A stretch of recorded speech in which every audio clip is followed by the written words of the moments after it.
ফি সাবিলিল্লাহকে ফরজ করা হয়েছে। তোমরা জিহাদ করো, হক আদায় করে করো। হক আদায় মানে বুঝুন, হক আদায় করে মানে দায়িত্বটা সঠিকভাবে আঞ্জাম দেয়া, পরিপূর্ণরূপে আঞ্জাম দেয়া, আন্তরিকতার সাথে আঞ্জাম দেয়া, এটার যে স্ট্যান্ডার্ড কোয়ালিটি মানসম্পন্নভাবে দায়িত্ব পালন করা। আল্লাহর হুকুম বান্দার উপর ফরজ, আকিমুস সালাহ, নামাজ কায়েম। নামাজ তাহলে কি আমাদের নামাজ ফরজ নয়?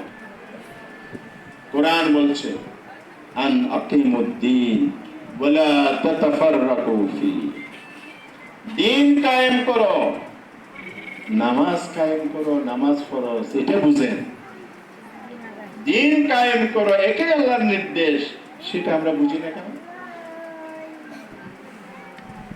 তাহলে আমার জন্য শুধু নামাজ ফরজ না, কোরআনী হুকুম দিন কায়েম করো ফরজ। এই দায়িত্বটা আমাদেরকে পালন করতে হবে না? হবে। আল্লাহ তাআলা বলেছেন সূরা তাওবার 71 নম্বর আয়াত, ইন্নামাল মুমিনুনা ওয়াল মুমিনাত বাদুহুম ওয়ালিয়াউ বাদ, মুমিন পুরুষ মুমিন নারী একে অপরের সহায়ক। একে অপরের কি সহায়ক? তাহলে তার কাজ কি? ইয়া'মুরুনা বিল মারুফ ওয়া ইয়ানহাউনা আনিল মুনকার ওয়া ইউকিমুনাস সালাত ওয়া ইউতুনাজ যাকাত। তার কাজ অনেকগুলো এখানে বলা আছে। নাম্বার 1 বলা হয়েছে মুমিন মুমিনা একে অপরের সহযোগী। তার কাজ হচ্ছে মানুষকে সৎ কাজের আদেশ দেবে, অন্যায় কাজ থেকে বিরত রাখবে। আপনারা কি সৎ কাজের আদেশ দেন?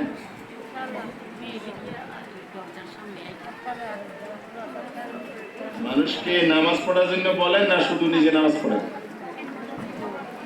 সৎ পথে চলার জন্য নিজে চেষ্টা করেন না মানুষকে করেন? শালীনভাবে পর্দার সাথে চলার জন্য শুধু নিজেই চেষ্টা করেন না অন্যকেও চালান? যদি দুটোই করেন তাহলে কোরআনে বর্ণিত এই জিম্মাদারি আপনি পালন করেছেন, আপনি খলিফাতুল্লাহ। আর যদি শুধু নিজেরটাই করেন, অন্যকে না বলেন, তাহলে আপনি পুরোপুরি খলিফাতুল্লাহ হতে পারেন নাই। একটি অংশ খলিফাতুল্লাহ, আরেকটা খলিফাতুল শয়তানে চলে গেছে। কিভাবে? এটাও কোরআন বলছে, আফাতুমিনুনা বিবাযিল কিতাব ওয়া তাকফুরুনা বিবাজ ফামা জাযাউ মান ইয়াফআল ইল্লা খিzyun ফিল হায়াতিদ দুনিয়া ওয়া ইয়াওমাল কিয়ামাতি ইয়ারদুনা ইলা আশাদ্দিল আযাব। যারা আমার কিতাবকে, আমার আদেশ কোরআনের বাণীকে একটি অংশ মানে আরেকটি অংশ মানে না, তাদের জন্য আমি দুইটা পরিণতি রেখেছি। কয়টি? ইল্লা খিzyun ফিল হায়াতিদ দুনিয়া, কোরআনকে আংশিকভাবে এক পছন্দ মতো যেটা সহজ লাগে এটা করব, কঠিনটা আমি করব না, বেছে বেছে পছন্দ মতো চলবো। তাহলে আংশিক বা অংশ বিশেষ মানা হলো, পরিপূর্ণ মানা হলো না। তার জন্য 1 নম্বর হচ্ছে দুনিয়ার জিল্লতি বেইজ্জতি অপেক্ষা করছে।